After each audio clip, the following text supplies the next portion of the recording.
السلام علیکم ورحمۃ اللہ وبرکاتہ۔ میں ابھی تک جوان تھی جبکہ 50 سالہ شوہر بوڑھا ہو گیا تھا۔ ساری زندگی اس نے غربت میں رکھا تھا۔ میں جوان بیٹے کے دم پر باقی بچوں کو لے کر اس سے الگ ہو گئی، لیکن بیٹے نے نوکری چھوڑ دی اور گھر بیٹھ گیا۔ یوں گھر اور باہر کی ذمہ داری مجھ پر آ گئی۔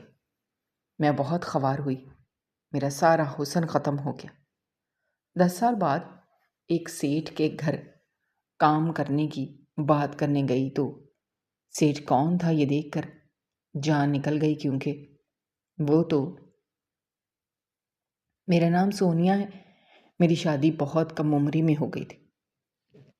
ابھی مجھے دنیا کی سمجھ بھی پوری طرح نہیں آئی تھی، لیکن میرے ہاتھوں میں مہندی لگا دی گئی اور میں ایک ایسے گھر کی ذمہ دار بن گئی جہاں ہر دن ایک نئی آزمائش میرا انتظار کرتی تھی۔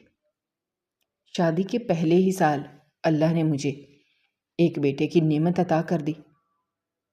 بچے کی پرورش کرتے کرتے وقت اتنی تیزی سے گزرا کہ مجھے خود بھی احساس نہ ہوا، اور دیکھتے ہی دیکھتے میرا بیٹا 18 سال کا جوان ہو گیا۔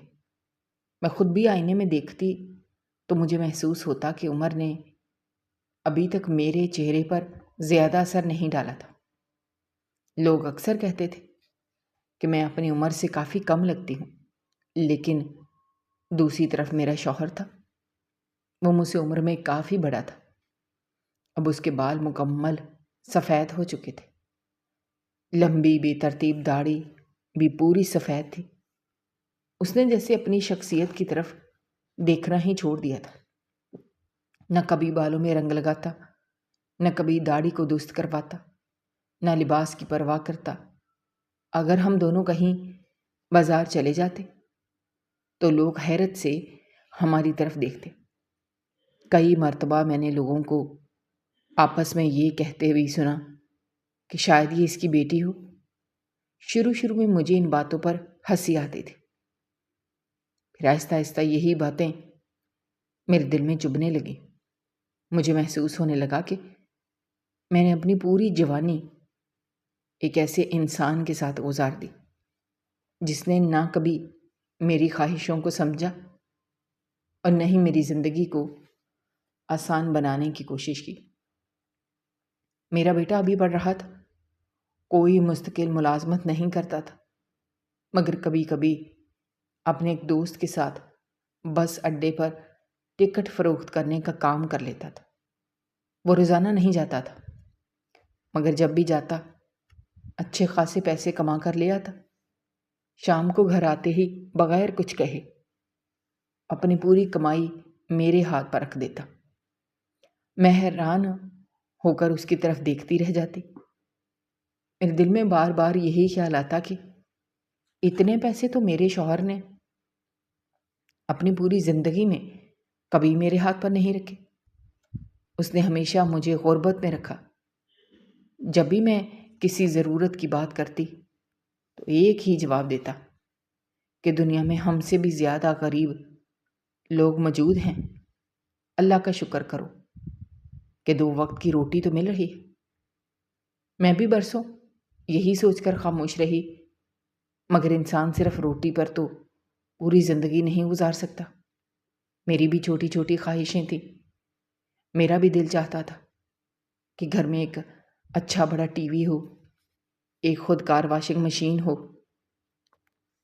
تاکہ سارا دن کپڑے نہ دھونے پڑے، کبھی اچھا سا صوفہ آ جائے، کبھی گھر میں نئی چیزیں آئیں۔ مگر 19 سال گزر گئے، زندگی وہیں کی وہیں کھڑی رہی۔ گھر کا سامان بھی وہی پرانا، زندگی بھی وہی پرانی، خواہشیں بھی ادھوری، اوپر سے میرے شوہر کا مزاج بھی بہت سخت تھا۔ وہ ہر بات پر لڑنے لگتا، اپنی ہر بات منوانا چاہتا۔ اگر میں کسی معاملے میں اپنی رائے دیتی تو فوراً کہتا کہ میں اس گھر کا مرد ہوں، میری بات ہی آخری ہوگی۔ مجھے اس کی یہ باتیں اب برداشت نہیں ہوتی تھی۔ میرے دل میں اکثر یہ سوال اٹھتا کہ آخر اس گھر کے مرد نے اس گھر کے لیے کیا کیا ہے؟ صرف حکم چلانے سے کوئی مرد نہیں بن جاتا۔ ایک دن بات اتنی بڑھی کہ ہمارے درمیان بہت سخت جھگڑا ہو گیا۔ میں بھی برسوں کی دبی ہوئی باتیں ایک ساتھ کہہ بیٹھی۔ میں نے غصے میں کہہ دیا کہ اب مجھے تمہاری کوئی ضرورت نہیں رہی۔ وہ حیران ہو کر میری طرف دیکھنے لگا۔ اس نے پوچھا، اس کا کیا مطلب ہے؟ میں نے صاف لفظوں میں کہا کہ میرا بیٹا اب جوان ہو چکا ہے، میں اپنے بیٹے کو لے کر الگ رہوں گی، تم اکیلے رہو اور اپنی دال روٹی اور سبزی کھاتے رہو۔ میرا بیٹا روزانہ میرے ہاتھ پر 2-3 ہزار روپے لا کر رکھ دیتا ہے، ہم دونوں کا آرام سے گزارا ہو جائے گا۔ میں نے اسی وقت اپنے بیٹے کو آواز دی۔ وہ ہمارے پاس آ کر کھڑا ہو گیا۔ میں نے اسے پوچھا کہ اگر میں الگ رہنا چاہوں تو کیا تم میرے ساتھ چلو گے؟ اس نے ایک لمحہ بھی سوچے بغیر کہا، بالکل امی، میں ہر حال میں آپ کے ساتھ ہوں، چلتے ہیں یہاں سے۔ ویسے بھی اس کا اپنے باپ کے ساتھ تعلق کبھی اچھا نہیں رہا تھا۔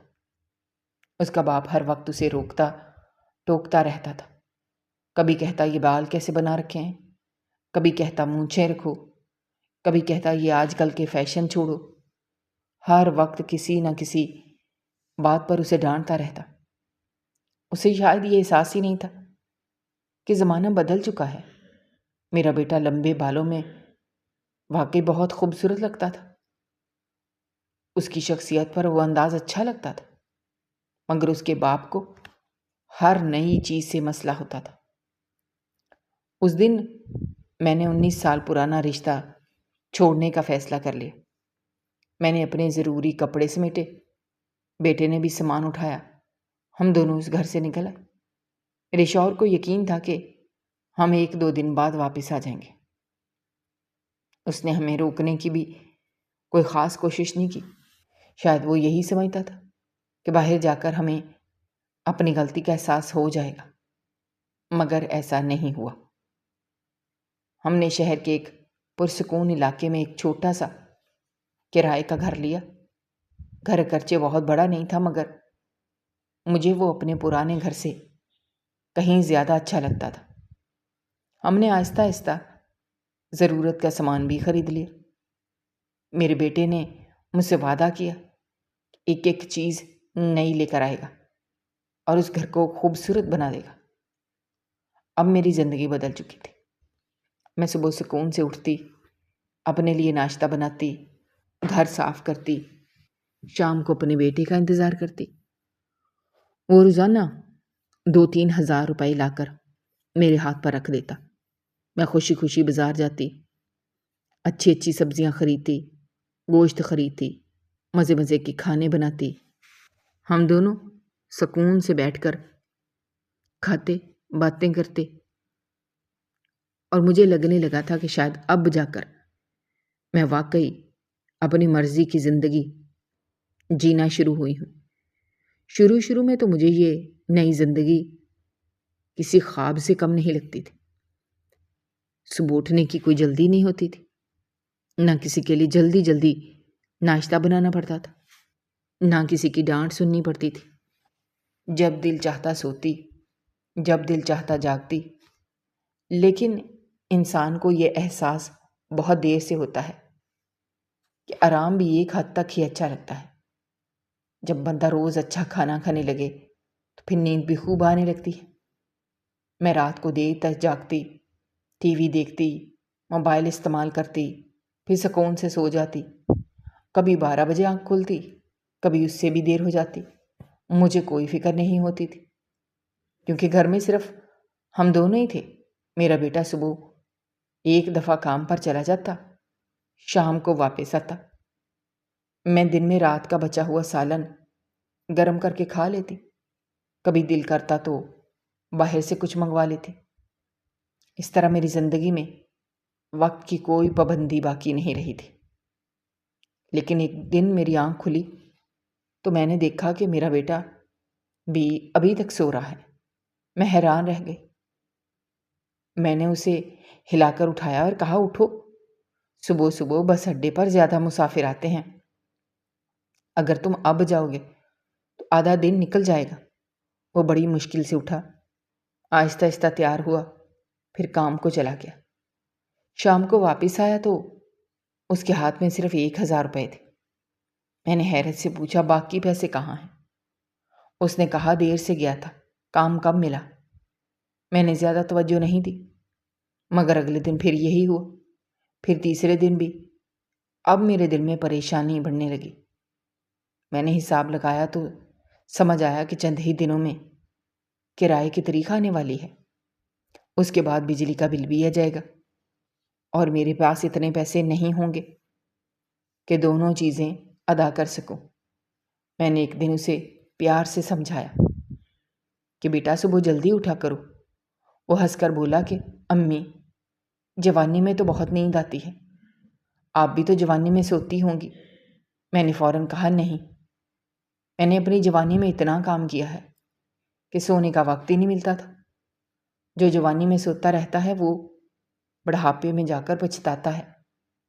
اس دن کے بعد میں اسے زبردستی اٹھانے لگی، کبھی پردہ اٹھا دیتی، کبھی آوازیں دیتی، کبھی پانی کے چھینٹے مار دیتی، مگر پھر بھی کئی مرتبہ وہ کہہ دیتا کہ آج طبیعت نہیں ہے، آج نہیں جا سکتا، اور چھٹی کر لیتا۔ بڑی مشکل سے ہم نے اس مہینے کا کرایہ ادا کیا، بجلی کا بل بھی بھر دیا، مگر اس کے بعد ہمارے پاس راشن خریدنے کے لیے پیسے بھی نہیں بچے تھے۔ وہیں سے ہماری نئی زندگی کے مسائل بھی شروع ہو گئے۔ مجھے آہستہ آہستہ ایک بات سمجھ آنے لگی کہ جب ہم اپنے پرانے گھر میں تھے تو گھر کا اصل بوجھ میرے شوہر کے کندھوں پر تھا۔ میرا بیٹا تو کبھی کبھار ہی کام کرتا تھا، جب جیب خالی ہو جاتی تو بس اڈے چلا جاتا، کچھ پیسے کما لیتا، پھر کئی دن آرام کرتا۔ تب مجھے کبھی احساس ہی نہیں ہوا تھا، کیونکہ گھر کا خرچ تو اس کا باپ ہی اٹھا رہا تھا۔ مگر اب صورتحال بالکل بدل چکی تھی۔ اب گھر صرف اس کی کمائی پر چلنا تھا، اور وہ روز کام کرنے کا عادی ہی نہیں تھا۔ کرتے کرتے ایک وقت ایسا آیا کہ اس نے تقریباً کام پر جانا ہی چھوڑ دیا۔ گھر میں بیٹھنا، موبائل چلانا، دوستوں کے ساتھ گھومنا، یہی اس کی زندگی بن گئی۔ غلطی شاید میری بھی تھی، مجھے اسی وقت سختی کرنی چاہیے تھی، مگر میں ماں تھی، میں ہر بار اس کی طرفداری کرتی رہی۔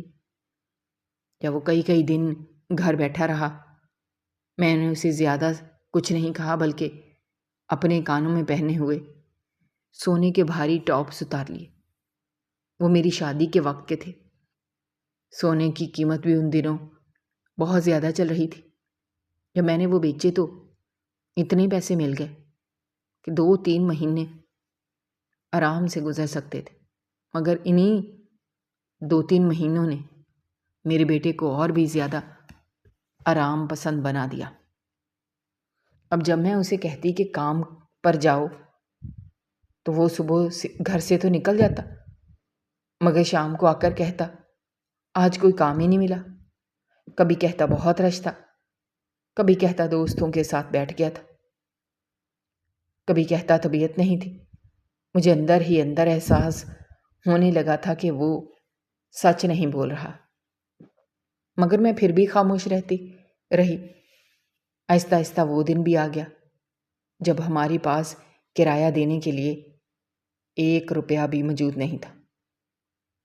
مکان مالک کئی بار دروازہ کھٹکھٹا چکا تھا۔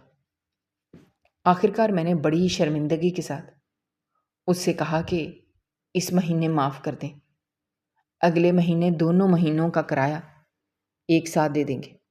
وہ کچھ دیر مجھے دیکھتا رہا، پھر خاموشی سے چلا گیا۔ اس دن میرے دل پر بہت بوجھ تھا۔ رات کو میں نے اپنے بیٹے کو اپنے پاس بٹھایا اور کہا، بیٹا، اگر ایسے ہی چلتا رہا تو ہمارا گزارا بہت مشکل ہو جائے گا، ہم اس طرح زیادہ دن نہیں رہ سکتے۔ وہ کچھ دیر خاموش بیٹھا رہا، پھر اس نے ایک ایسی بات کہی جس نے مجھے اندر تک ہلا دیا۔ اس نے کہا، امی، پھر واپس ابو کے پاس چلتے ہیں۔ میں نے فوراً سخت لہجے میں کہا، نہیں، میں واپس نہیں جاؤں گی۔ اگر میں واپس گئی تو وہ میری طرف دیکھ کر ہنسے گا اور کہے گا کہ دیکھا، آخر لوٹ کر میرے پاس ہی آنا پڑا۔ میری انا اب میرے راستے میں کھڑی ہو چکی تھی۔ دل شاید واپس جانا چاہتا تھا، مگر غرور مجھے قدم بھی پیچھے ہٹانے کے لیے تیار نہیں تھا۔ کرائے کی تاریخ قریب آتی جا رہی تھی اور میرے پاس کوئی راستہ باقی نہیں بچا تھا۔ میں کئی راتیں جاگ کر یہی سوچتی رہی کہ اب کیا کیا جائے۔ اگر اس مہینے بھی کرایہ نہ دیا تو 3 مہینوں کا کرایہ ایک ساتھ ہو جائے گا، پھر شاید ہم دونوں کو گھر سے بھی نکال دیا جائے۔ آخر کار ایک صبح میں نے فیصلہ کر لیا کہ اب مجھے خود کام ڈھونڈنا ہوگا۔ میں نے سادہ سا سوٹ پہنا، سر پر دوپٹہ لیا اور اللہ کا نام لے کر گھر سے نکل گئی۔ گرمی اتنی زیادہ تھی کہ چند قدم چلتے ہی جسم پسینے سے بھیگ گیا۔ میں ایک گلی سے دوسری گلی تک جاتی رہی۔ جہاں بھی کوئی بڑا گھر نظر آتا وہاں جا کر دروازہ کھٹکھٹاتی، مگر کہیں پہلے سے ملازمہ موجود تھی، کہیں صاف انکار کر دیا جاتا، کہیں کہتے ضرورت ہوگی تو خود بتا دیں گے۔ دوپہر تک میرے پاؤں جواب دینے لگے، سر چکرانے لگا، پیٹ میں صبح سے کچھ نہیں گیا تھا۔ میں ایک بہت بڑے بنگلے کے سامنے پہنچی ہی تھی، اچانک میری آنکھوں کے سامنے اندھیرا چھانے لگا۔ میرے قدم لڑکھڑائے اور میں وہیں بے ہوش ہو کر گر گئی۔ جب مجھے ہوش آیا، میں ایک خوبصورت ڈرائنگ روم میں کرسی پر بیٹھی تھی۔ میرے چہرے پر پانی کے قطرے تھے۔ سامنے ایک نفیس لباس میں پہنے ہوئے خاتون کھڑی تھی۔ وہ بار بار پوچھ رہی تھی، اب طبیعت کیسی ہے؟ میں نے آہستہ آہستہ خود کو سنبھالا۔ انہوں نے مجھے تازہ جوس کا گلاس دیا۔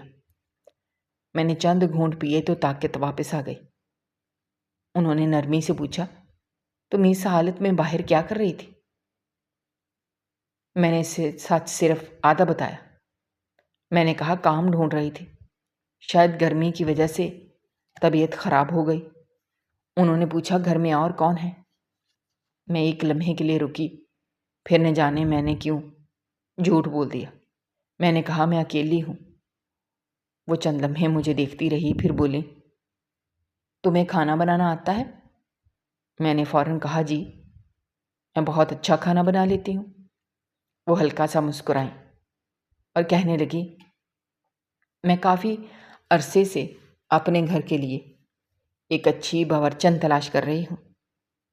مجھے گندی رہنے والی نوکرانیاں بالکل پسند نہیں ہیں۔ تم کافی صاف ستھری لگ رہی ہو، اگر تم اچھا کھانا بنا لیتی ہو۔ وہ ہلکا سا مسکرائیں، تو شاید ہم تمہارے ہاتھ کا کھانا کھا سکیں۔ میرے دل میں امید کی ایک کرن جاگی۔ میں نے فوراً کہا جی، میں پوری محنت سے کام کروں گی۔ اسی وقت انہوں نے مجھے ملازمت پر رکھ لیا۔ تنخواہ 40,000 روپے طے ہوئی۔ میرے ذہن میں فوراً حساب کتاب چلنے لگا۔ اس سے کرایہ بھی نکل آئے گا، بجلی کا بل بھی بھر جائے گا، راشن بھی آ جائے گا، شاید ہماری زندگی بھی پھر سے سنبھل جائے۔ میں خوشی خوشی گھر واپس آئی، بیٹے کو بتایا تو وہ بھی خوش ہو گیا۔ اگلے دن سے میری نئی زندگی شروع ہو گئی۔ میں صبح سویرے گھر سے نکلتی، پورا دن اس بنگلے میں گزارتی۔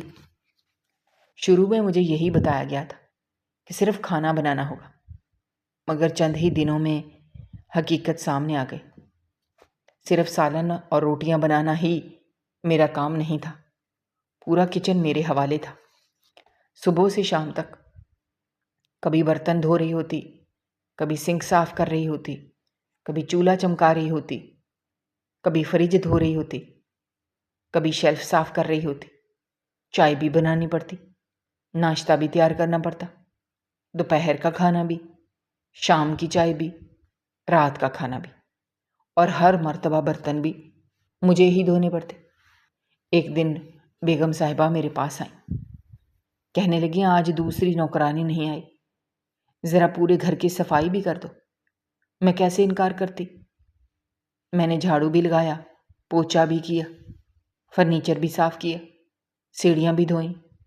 اس دن شام کو جب گھر واپس آئی، میرے ہاتھوں میں جان ہی نہیں تھی، کمر درد سے ٹوٹ رہی تھی، پاؤں ایسے لگ رہے تھے جیسے کسی نے ان میں سیسا بھر دیا ہو۔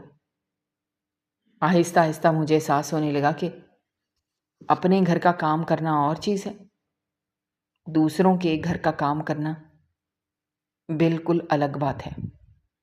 اپنے گھر میں انسان جب چاہے بیٹھ جاتا ہے، جب چاہے آرام کر لیتا ہے، مگر دوسرے کے گھر میں ہر وقت یہی ڈر لگا رہتا ہے، کہیں کوئی غلطی نہ ہو جائے، کہیں کسی چیز میں کمی نہ رہ جائے۔ مجھے بار بار اپنے شوہر کی ایک بات یاد آنے لگی۔ میں اس سے اکثر لڑتی تھی۔ میں کہتی تھی میں پڑھی لکھی ہوں، مجھے بھی نوکری کرنے دو۔ اگر تم گھر نہیں چل رہا تو میں بھی کما لوں گی۔ مگر وہ ہمیشہ ایک ہی جواب دیتا، اگر تم ایک دفعہ پیسے کمانے کے چکر میں پڑ گئی تو پوری زندگی پچھتاؤ گی۔ اس لیے اس نے کبھی مجھے ملازمت نہیں کرنے دی تھی۔ اس وقت مجھے اس کی ہر بات غلط لگتی تھی، مگر آج پہلی بار مجھے محسوس ہوا کہ شاید وہ پوری طرح غلط بھی نہیں تھا۔ پیسے کمانا واقعی آسان نہیں ہوتا۔ یہ ایک ایسا سمندر ہے جس میں انسان نہ پوری طرح ڈوبتا ہے نہ کنارے پہنچتا ہے، بس مسلسل ہاتھ پاؤں مارتا رہتا ہے۔ ادھر میرے بیٹے کی حالت پہلے سے بھی خراب ہوتی جا رہی تھی۔ اب اس نے کام کرنا تو تقریباً مکمل چھوڑ دیا تھا۔ اسے معلوم تھا کہ گھر کا کرایہ وقت پر جا رہا ہے، بجلی کا بل بھی ادا ہو رہا ہے، راشن بھی آ رہا ہے، اسے کسی چیز کی فکر نہیں ہے۔ کبھی کبھی بیگم صاحبہ مجھ سے کہہ دیتی کہ یہ سالن بچ گیا ہے، اپنے گھر لے جانا۔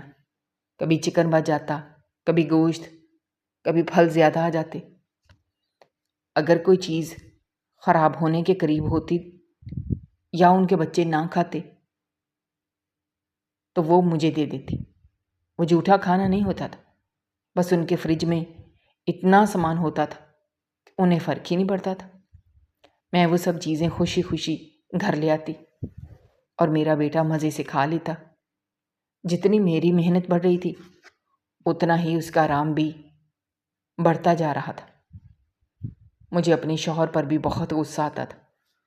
دل چاہتا تھا اس پر برسوں کی بھڑاس نکالوں، مگر وہ میرے سامنے نہیں تھا، اور اگر ہوتا بھی تو شاید میں اتنا کچھ نہ کہہ پاتی۔ شوہر پر عورت ہر بات کا غصہ نہیں نکال سکتی، مگر بیٹا سامنے ہوتا ہے، اس لیے میرا غصہ اکثر اسی پر نکلنے لگا۔ ایک دن وہ حسب معمول گھر میں لیٹا موبائل چلا رہا تھا۔ میں سارا دن کام کر کے تھکی ہوئی واپس آئی تھی۔ اسے اس حالت میں دیکھ کر میرے اندر کا ضبط ٹوٹ گیا۔ میں نے آگے بڑھ کر اس کے منہ پر زور سے تھپڑ مار دیا اور چیخ کر کہا کہ اس عمر میں بیٹھ کر ماں کی کمائی کھاتے ہوئے تمہیں شرم نہیں آتی؟ وہ بھی غصے میں اٹھ کر بیٹھ گیا۔ اس نے میری طرف دیکھ کر کہا، مجھے یہاں کون لے کر آیا؟ آپ ہی تو مجھے اس گھر سے نکال کر لائی تھی۔ اگر اب مسئلہ ہو رہا ہے تو واپس چلی جائے اپنے شوہر کے پاس۔ اس کی یہ بات سن کر میرے پاس کوئی جواب نہیں بچا تھا۔ میں خاموش ہو گئی۔ دل کے کسی کونے میں شاید واپس جانے کا خیال پیدا بھی ہوتا، مگر میری انا ہر بار میرے قدم روک دیتی تھی۔ مجھے یہ مشقت قبول تھی، دوسروں کے گھر میں برتن مانجنا قبول تھا، دن بھر کی تھکن قبول تھی، مگر اپنے شوہر کے سامنے جا کر یہ سننا قبول نہیں تھا کہ آخرکار ذلیل ہو کر میرے پاس ہی واپس آنا پڑا۔ اسی طرح زندگی چلتی رہی۔ دن مہینوں میں بدلتے گئے، مہینے سالوں میں بدلتے گئے۔ میرا بیٹا کبھی کسی دوست کے ساتھ گھوم رہا ہوتا، کبھی کہیں بیٹھا چائے پی رہا ہوتا، کبھی 2-4 دن کسی کام پر چلا جاتا، تو پھر کئی ہفتے آرام کرتا رہتا۔ اس نے جیسے اپنی زندگی کا اصول یہی بنا لیا تھا کہ جتنا کم کام ہو سکے اتنا ہی بہتر ہے۔ ادھر میری زندگی بالکل مختلف ہو چکی تھی۔ بیگم صاحبہ کے ساتھ میرا وقت کافی اچھا گزرتا تھا۔ وہ میرے ساتھ عزت سے پیش آتی تھی۔ کبھی طبیعت خراب دیکھتی تو خود کہتی کہ آج تھوڑا کام کر لو، کبھی میرے لیے چائے بنوا دیتی، کبھی کوئی اچھا کپڑا خریدتی تو میرے لیے بھی ایک سوٹ لے آتی۔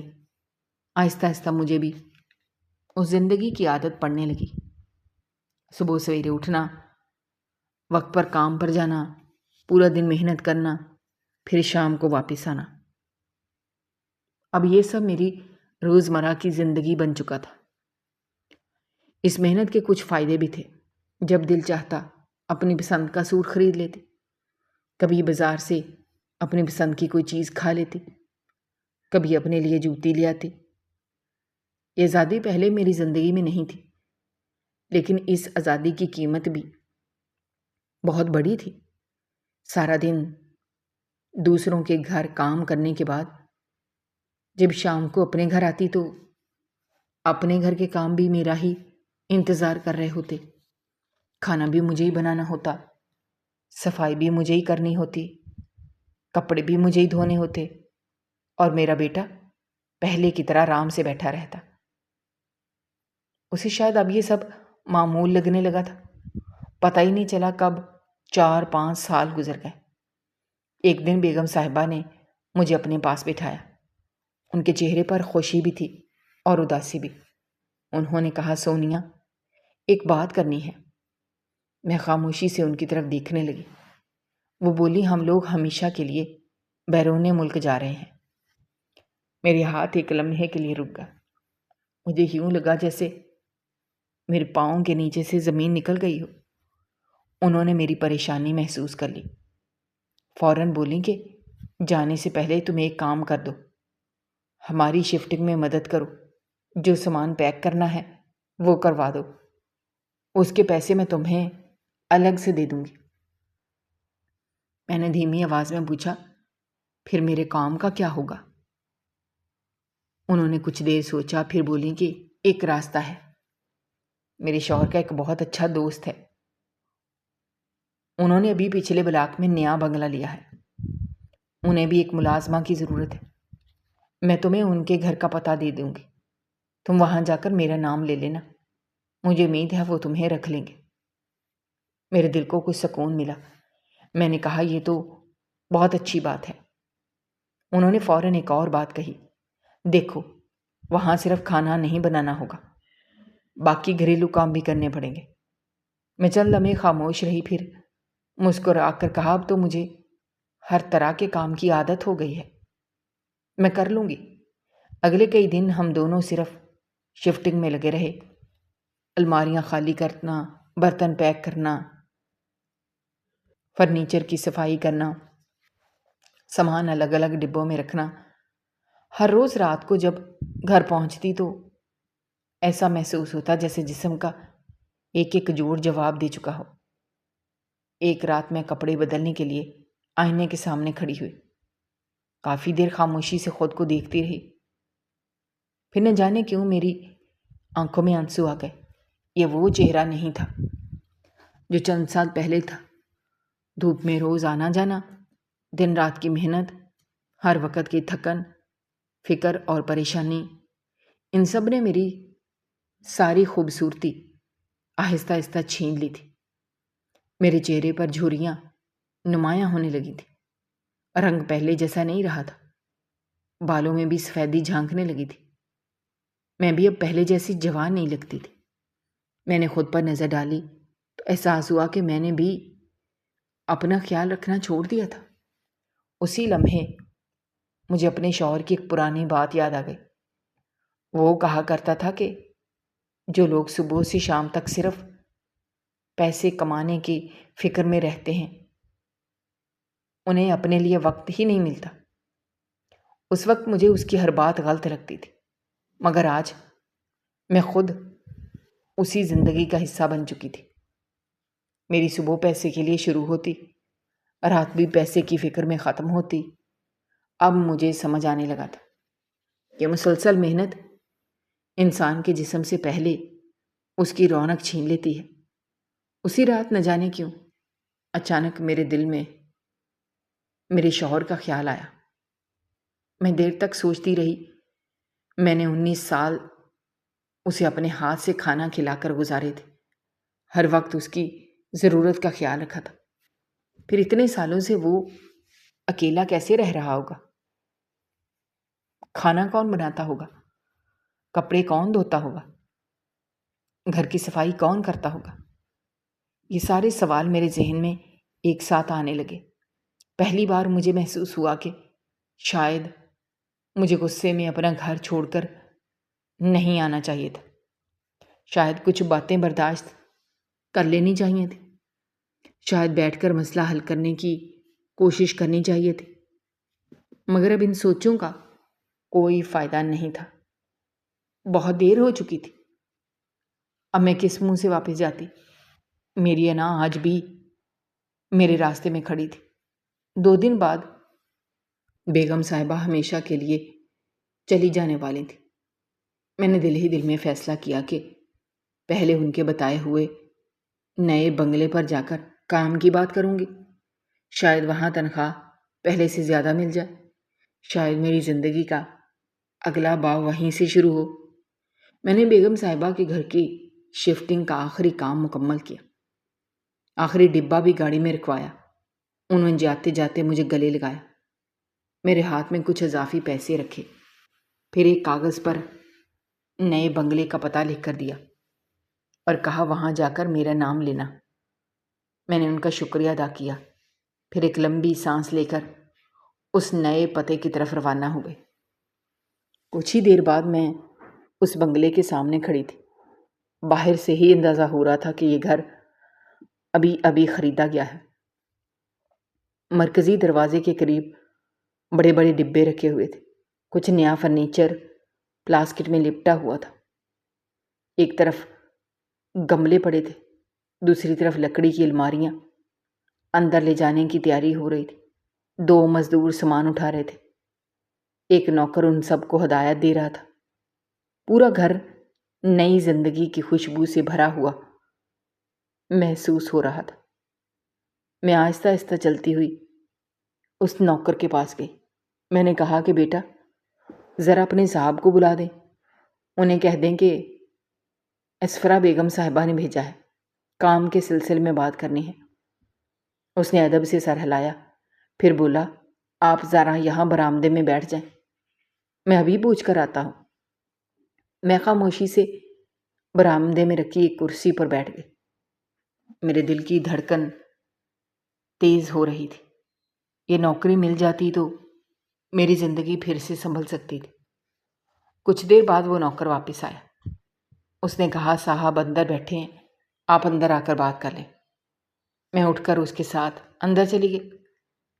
اندر ہر طرف نیا سامان رکھا ہوا تھا۔ کچھ پردے ابھی تک نہیں لگے تھے۔ دیواروں پر تازہ رنگ کی خوشبو آ رہی تھی۔ فرش چمک رہا تھا۔ ڈرائنگ روم کے درمیان میں ایک بڑی سی کرسی رکھی ہوئی تھی۔ اس کرسی پر ایک آدمی بیٹھا تھا، لیکن اس نے اپنا چہرہ دوسری طرف کر رکھا تھا۔ میں نے دل میں سوچا یہ بھی نہ جانے کیا انداز ہے، سامنے بات کرنے میں کیا مسئلہ ہے۔ اس لمحے اس کی بھاری آواز سنائی دی۔ اس نے کہا تو آپ کام کے لیے آئی ہیں؟ میں نے ادب سے جواب دیا جی۔ اس کی آواز کچھ عجیب سی لگی، جیسے ایسا محسوس ہو رہا تھا جیسے وہ جان بوجھ کر آواز بدل کر بات کر رہا۔ اس نے پھر پوچھا کہ پہلے کہیں کام کیا ہے؟ میں نے کہا جی، اسفرا بیگم صاحبہ کے گھر 4-5 سال کام کیا ہے۔ وہ چند لمحے خاموش رہا، پھر بولا اچھا، اتنے سال ایک ہی گھر میں کام کیے؟ میں نے کہا جی۔ پھر اس نے ایک اور سوال کیا، آپ شادی شدہ ہیں؟ میں نے کہا جی۔ اس نے کہا آپ کا کوئی اپنا نہیں، کوئی بیٹا نہیں جو آپ کو بٹھا کر کھلا سکے؟ اس سوال پر میرے دل میں ایک ٹیس سی اٹھی۔ میں نے ہلکی سی تلخی کے ساتھ کہا صاحب جی، اب آپ کو کیا اتنی لمبی کہانی سناؤں، بیٹا تو ہے، اسی کے سہارے گھر سے نکلی تھی، لیکن آخر میں وہی مجھے بے سہارا کر گیا۔ اب اس کا سہارا بھی میں ہوں۔ وہ خاموش ہو گیا۔ چند لمحوں بعد اس نے ایک ایسا سوال کیا جس نے مجھے چونکا دیا۔ اس نے کہا، پھر جب گھر سے نکل ہی گئی تھی تو واپس کیوں نہیں آئی؟ میں نے حیرت سے کہا، کیا مطلب؟ اس لمحے اس نے آہستہ سے اپنی کرسی گھمائی۔ جیسے اس کا چہرہ میری طرف ہوا، میری سانس رک گئی، میرے ہاتھ کانپنے لگے، آنکھیں حیرت سے پھیل گئیں۔ وہ کوئی اور نہیں، میرا شوہر جمال تھا۔ میں چند لمحے اسے دیکھتی ہی رہ گئی۔ میرے ذہن میں پہلا خیال یہی آیا کہ شاید یہ بھی یہاں کسی کام سے آیا ہوگا، شاید مجھے پہچان کر مذاق کر رہا ہے۔ میں کچھ بول ہی نہیں پا رہی تھی۔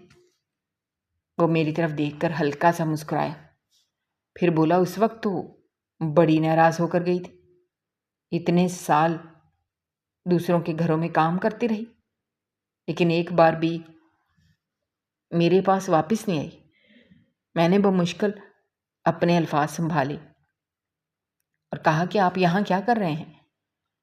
وہ سکون سے بولا، یہ میرا گھر ہے، میں نے خریدا ہے۔ میں نے فوراً کہا، نہیں، یہ نہیں ہو سکتا، تمہارے پاس اتنے پیسے کہاں سے آ گئے؟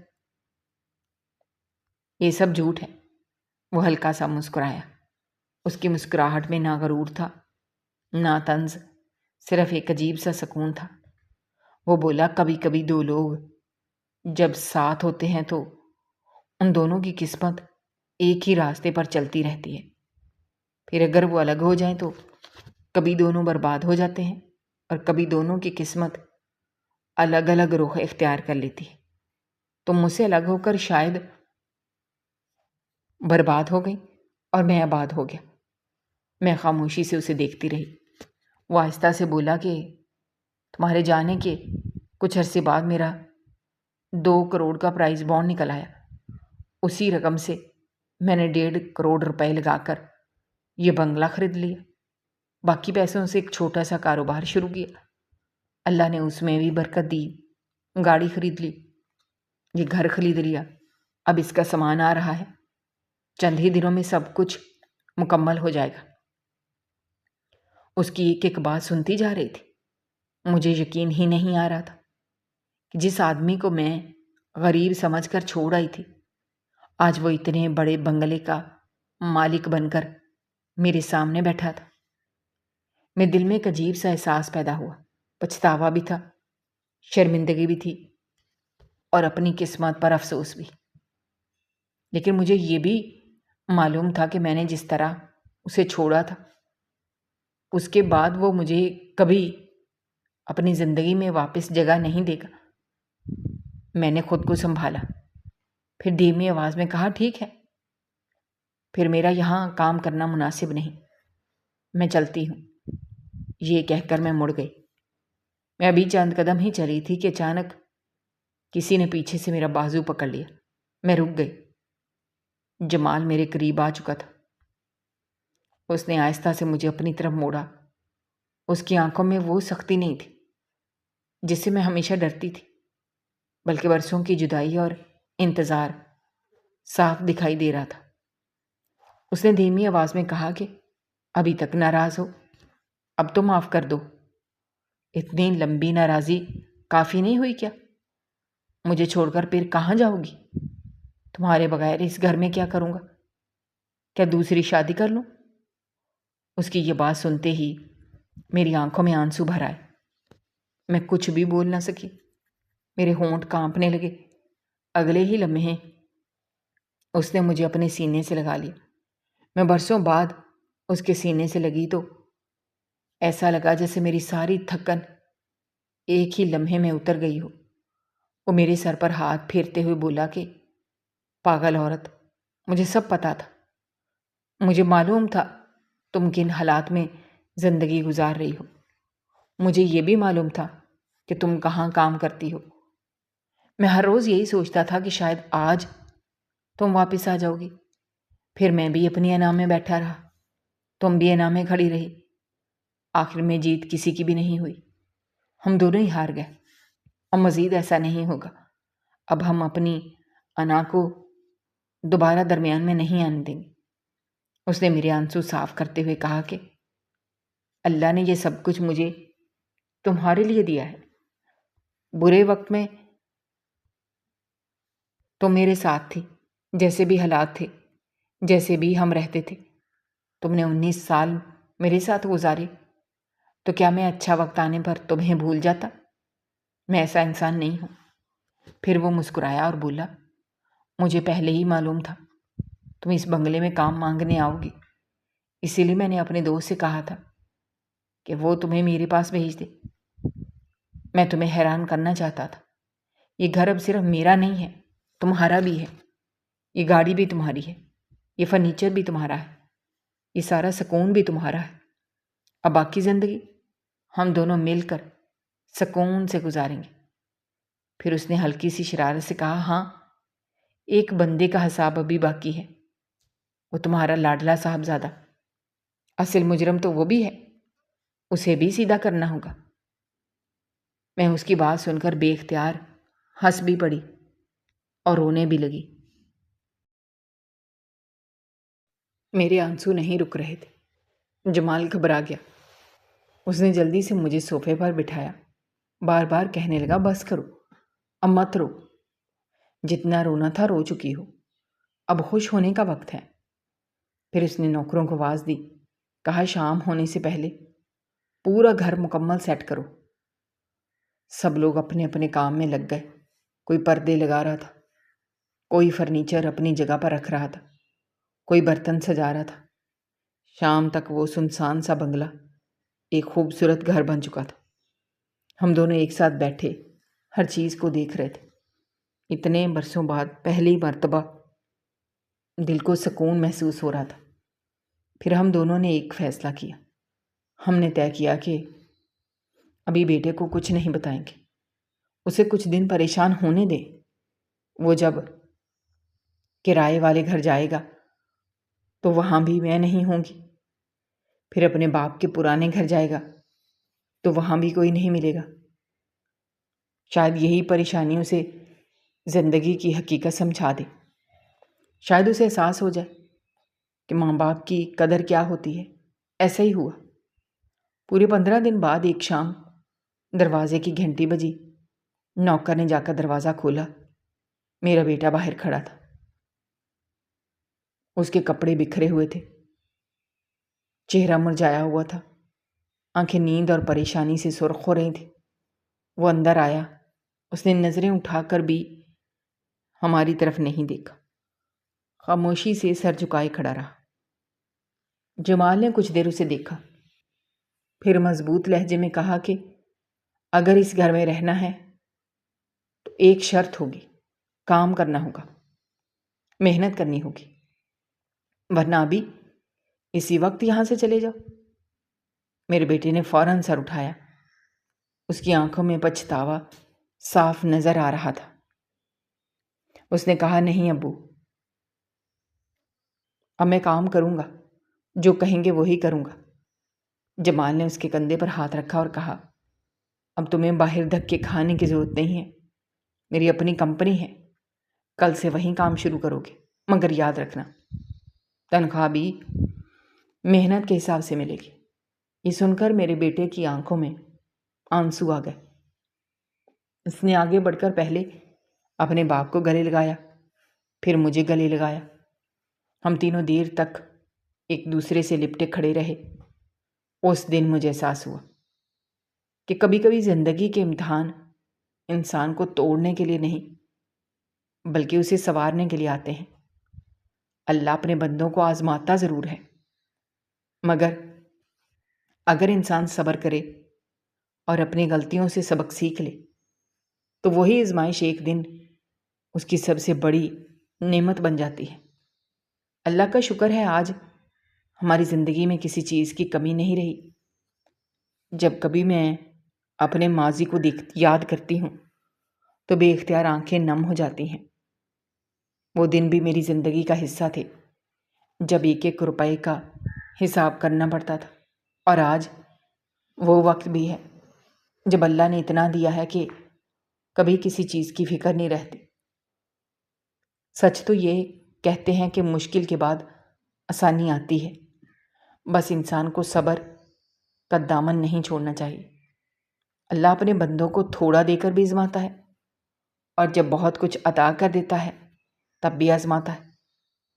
فرق صرف اتنا ہوتا ہے کہ پہلے امتحان صبر کا ہوتا ہے اور بعد میں شکر کا۔ میں اور جمال آج بھی ہر نماز کے بعد اللہ کا شکر ادا کرتے ہیں۔ اس نے ہمیں دوبارہ ایک دوسرے سے ملا دیا، ہماری ٹوٹی ہوئی زندگی کو پھر سے جوڑ دیا۔ آج ہم دونوں ایک ساتھ ہیں، خوش ہیں، پرسکون ہیں۔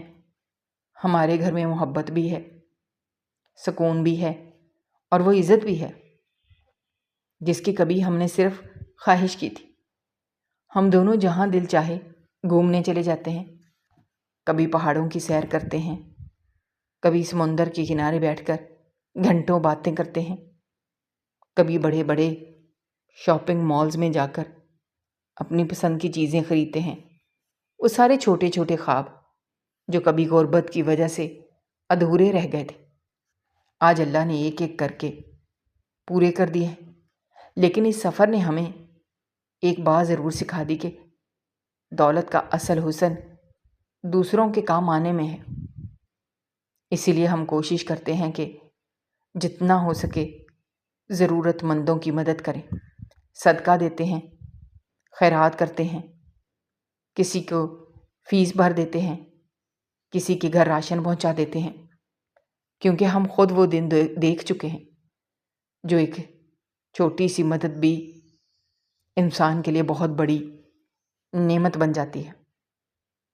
آج جب شام کے وقت میں اپنے گھر کے صحن میں بیٹھ کر چائے پیتی ہوں اور جمال میرے سامنے مسکراتا ہوا بیٹھا ہوتا ہے، تو دل سے صرف ایک ہی دعا نکلتی ہے کہ اے اللہ، جس طرح تو نے ہماری زندگی کے اندھیروں کو روشنی میں بدل دیا، اسی طرح ہر پریشان انسان کی زندگی میں بھی آسانیاں عطا فرما۔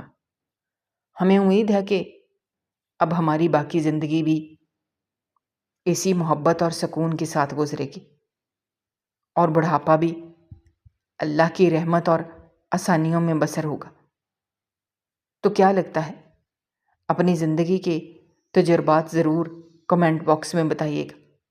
کیا واقعی آپ کے ساتھ بھی ایسا ہوا کہ مشکل کے بعد آسانی مل گئی ہو؟ کیونکہ زندگی میں ایسا ہوتا ہے، اللہ پہلے مشکل سے گزارتا ہے، پھر آسانی دیتا ہے۔ میں جب کسی کے بنگلے پر کام کرتی تھی تو یہی سوچتی تھی کہ کاش میرا اپنا بنگلہ ہوتا، لیکن آج میرے پاس اپنا ہوتا ہے اور مجھے کسی چیز کی کمی نہیں ہے۔ دوستو، ہماری آج کی یہ کہانی آپ کو کیسی لگی؟ کمنٹ باکس میں اپنی رائے کا اظہار کرنا مت بھولیے گا، اور اگر آپ ہمارے چینل پر نئے ہیں تو چینل کو سبسکرائب کرنا بھی مت بھولیے گا۔ شکریہ۔ اللہ حافظ۔